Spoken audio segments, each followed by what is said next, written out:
Think about the one thing about yourself you hope people don't notice. The fact that you're still living at home with your parents, the receding hairline, your bank balance, or any other physical imperfection. Now, I want you to realize something. People are not judging you for that flaw. They are judging you for the defensive armor you put on to hide it. When you feel inferior or defective, you subconsciously pull away. Your body gets tense and your energy turns cold. The world doesn't see your insecurity, it just sees an unfriendly person. To stop the cycle of rejection, we're moving through 3 stages. Stage 1, the scar experiment. Stage 2, the hunter mind. And stage 3, the identity reset. In 1980, psychologists Robert Kleck and Jeffrey Strenta exposed the architecture of rejection.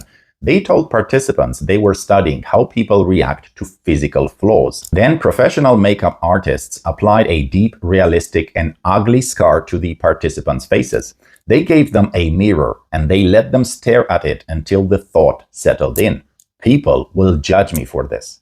But just before the participants left to meet a stranger, the researchers said they need to touch up the scar. They didn't add more makeup. They wiped the scar completely. The participants believed it was still there, but their face was normal. Their belief was not. When they returned and asked about the interaction with the stranger, their reports were almost identical. They felt distant. They felt uncomfortable. I could tell they were disgusted. But there was no scar. There was no rejection. There was only interpretation. So why did the participants feel rejection when there was none? Because once your mind decides something is wrong with me, it stops being an observer and starts being a hunter. Remember the last time you felt out of place at a party or a meeting? Ask yourself this honestly. Did people actually reject you? They ignored you? Or did you pull back first? When someone believes something is wrong with them, it doesn't stay in their head. It shows up in posture, in tone, in hesitation.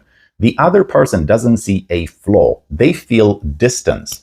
And like most humans, they respond to it, not with cruelty, but with caution. Here's the part that matters. Knowing this doesn't make the pattern stop. Your brain will still assume the scar is there. It will still prepare for judgment.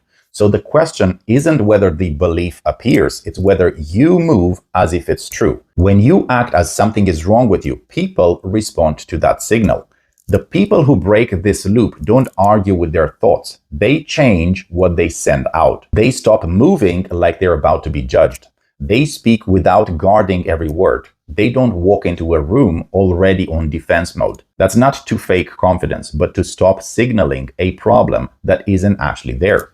And most of the time, you are not being rejected. You were pulling back first. The mirror doesn't ask if the scar is real. It asks how often was never there at all. How many rooms did you enter already expecting distance? How many times did you protect yourself from something that wasn't happening?